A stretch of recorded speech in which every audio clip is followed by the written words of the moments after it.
Dear teachers, జిఎఫ్ఎల్ఎన్ కార్యక్రమం లక్ష్యం పిల్లల్లో ప్రాథమిక చదువు, రాత నైపుణ్యాలను ఆనందదాయకంగా అభివృద్ధి చేయడం.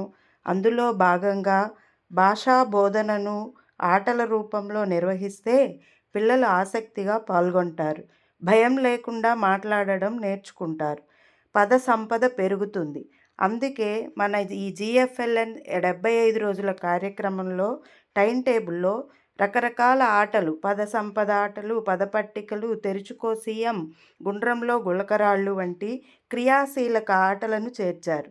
ఈ ఆటల ద్వారా పిల్లలు పదాలు చదవడం, అర్థం చెప్పడం, వాక్యాలు నిర్మించడం, చివరకు చిన్న చిన్న కథలు చెప్పడం వరకు అభివృద్ధి చెందుతారు. అయితే ఫస్టు పదాలతో వాక్యాల కోసం ఇక్కడ స్లిప్స్ కోసం కొన్ని పదాలు తయారు చేయడం జరిగింది.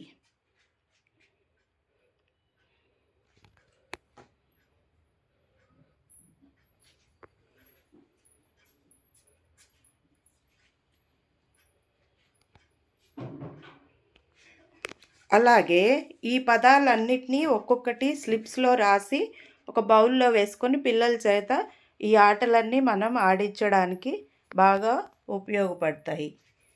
తర్వాత వాక్యాలు తయారు చేసే స్లిప్స్.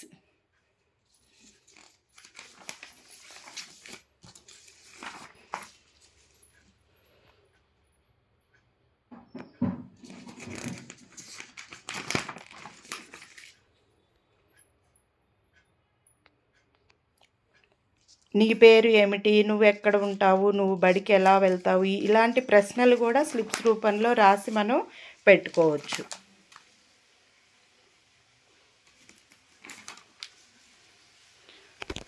అలాగే ఇవి అయిపోయిన తర్వాత కథను తయారు చేసే స్లిప్స్.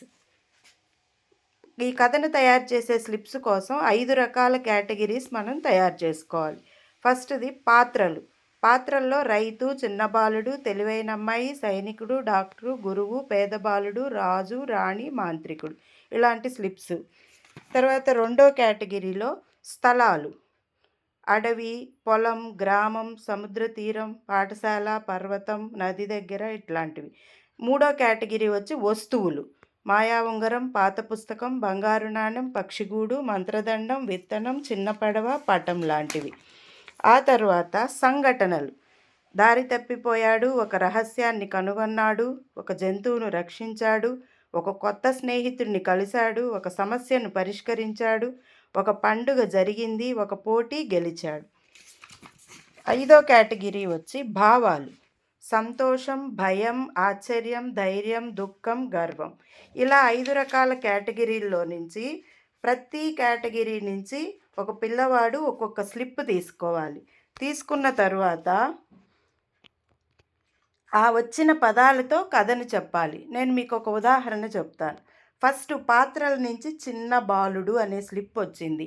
స్థలం నుంచి అడవి అనేది వచ్చింది. వస్తువు నుంచి మాయా ఉంగరం వచ్చింది. సంఘటన నుంచి జంతువును రక్షించాడు వచ్చింది. భావం నుంచి ధైర్యం అనే స్లిప్ వచ్చింది. ఇప్పుడు ఈ 5 రకాల స్లిప్స్ దగ్గర పెట్టుకొని బాలుడు ఒక చిన్న కథని తయారు చేయాల్సి ఉంటుంది. ఒక చిన్న బాలుడు అడవిలో తిరుగుతున్నప్పుడు మాయా ఉంగరం దొరికింది. ఆ ఉంగరం శక్తితో ఒక జంతువును రక్షించాడు. అతని ధైర్యాన్ని అందరూ మెచ్చుకున్నారు.